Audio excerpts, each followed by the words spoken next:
This is Open Line on the VOCM Big Land FM radio network. Welcome back to the show. Let's begin on the top of the board on line number one. Good morning, Kevin. You're on the air. Good morning, Patty. How are you this morning? Doing grand. How about you? Not too bad. I have two concerns in relation to the project on the Port Peninsula and, of course, Clydesdale. I'll approach this in two phases. Number one, rather than getting into details, we definitely need a federal assessment done. We need the expertise. We need, as they say, we need doctors, lawyers, and Indian chiefs to be unbiased and come up with solutions, because right now it is impossible. And this project is way, way too massive for the area, which makes sense. Just so I think, let me fill in a blank, which I believe the listeners might be curious about. So federal intervention through the Environmental Assessment Agency of Canada, what that looks like differently than what the provincial mechanism looks like is that there's the opportunity for the funding of intervener status and to bring in so-called experts in whatever field, hydrology, environmental sciences and otherwise. That's what you're getting at, is it, Kevin? That is correct. Okay. That's correct. We need an unbiased panel, to bring into discussion, especially with the expertise, right? And we all know that this project is not good for the environment. Just alone, the flood they had on the Port Peninsula the last couple of days. Just imagine now, there was a lot of damage to the ecosystem, and just think the people themselves. It was really, really, really a bad experience. Now, that was just a 2-day rain. Now, imagine 2 years of 24/7 construction. Something's going to happen, right? So anyway, just to finalize the first phase, just to say, they're going to use over 15 million pounds of dynamite. I thought it was 6. Dynamite. Okay, right? Pardon? I thought it was 6 was the number. No, I did the figures today on Google there, and okay. Having said that, right? Like for instance, if you divide it in half, say with Clydesdale and Port. Okay, so just to give you an illustration,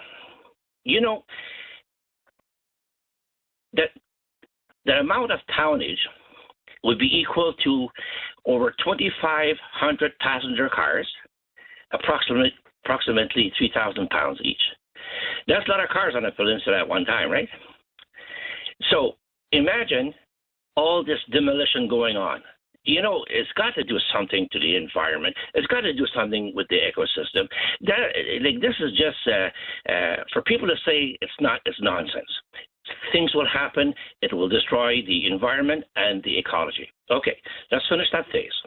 My second phase is people are saying, well, we need jobs. You know what? I empathize with people from Newfoundland who need jobs. Myself, and a lot of us left Newfoundland to go work elsewhere. And I understand that. However, we do have an alternative. And the alternative we have is in existence now. It's tourism. I'll give you a quick figure now. This is from 2019 because during the COVID, not every business was doing well. So anyway, in 2019, the overall revenue was $1.4 billion.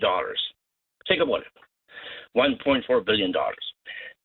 If you equate that to what WGH2 is saying, the revenue to the province is 11.7. Here's my take. And that's only one of the proposals.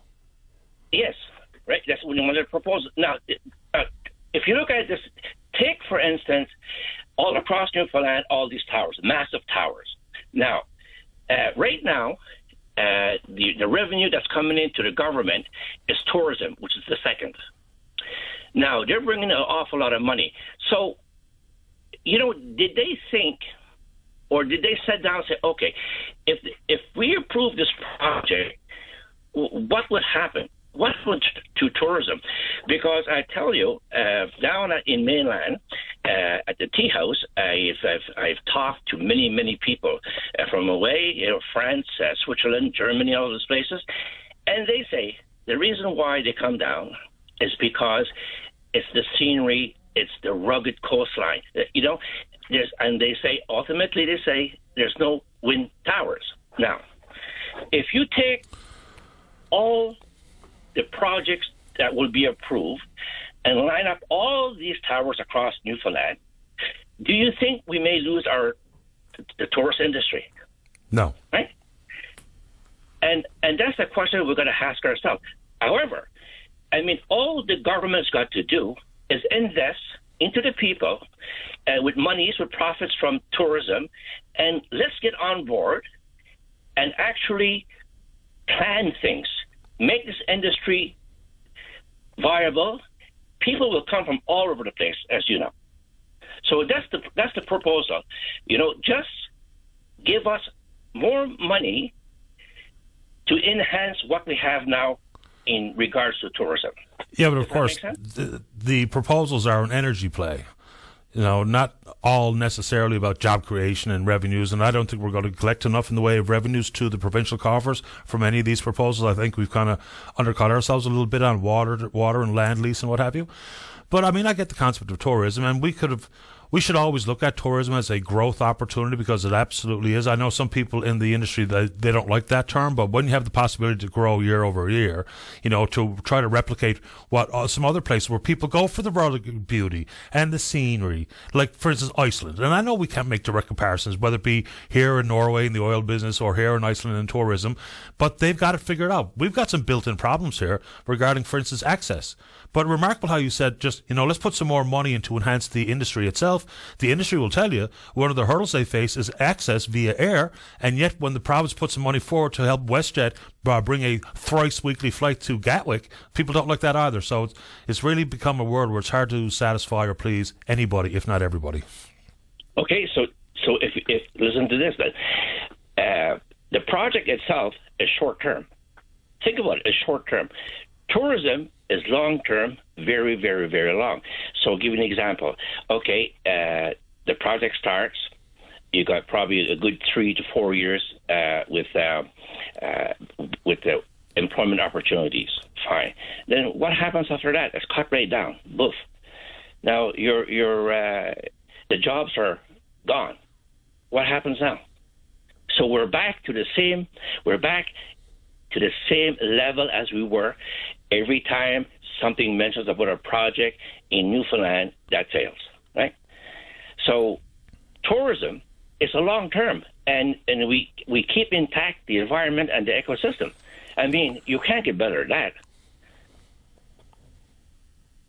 I get the comparisons that you're making here, but of course, part of the conversation regarding world energy and/or Everwind and/or Pattern Energy or others, they not only talk about the economics of it, whether it be jobs and taxes and royalties, they're also including I think the number one consideration here for these proponents, not for me or the government necessarily, or you or Marilyn from yesterday or anybody else, is this is about energy transition. So I think that's also part of the conversation. I do think that part of the resistance in this province is the fact that all of the complications with the environment, and whether it be implications regarding tourism or otherwise, the product itself isn't even for consumption or usage here, or nowhere domestically as of yet. It's all going to be sent somewhere else to some other country's potential benefit, which does make this a much more complicated conversation.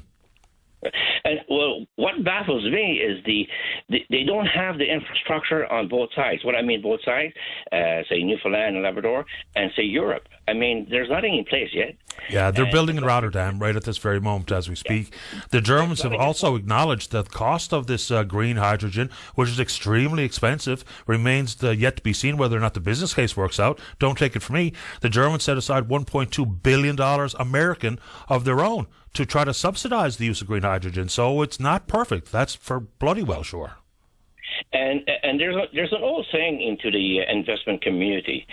If you have to use government incentives, well, you know what? Your project is not going to work. Well, that means every project in the country doesn't work, because there's very little to nothing that stands on its own 2 feet.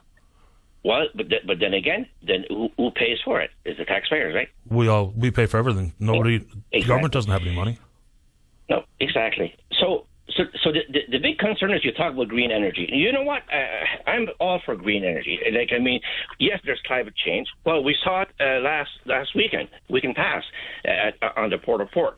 But here's my thing. How can you say it's for green energy, for climate change, when the product itself will destroy the exact thing that you're trying to keep going? So it doesn't make sense, right? Yeah, but what I said is that's what the proponents are saying, not what I'm saying. That's part of their pitch. And this is not just in this province either, nor is that have a political strife. We've got conservative governments looking at these projects as well. So it's, sometimes I think we get caught up in saying, well, this is a partisan flair or feel to wind energy or what have you.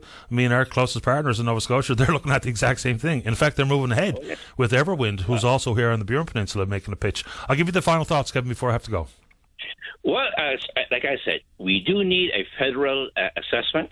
We need to get the professionals, the experts in, unbiased, right? And then probably we'll have an adult conversation, because right now we're not, right? I appreciate your time this morning, Kevin. Thanks for the call. You take care. Bye-bye. You too, sir. Bye-bye.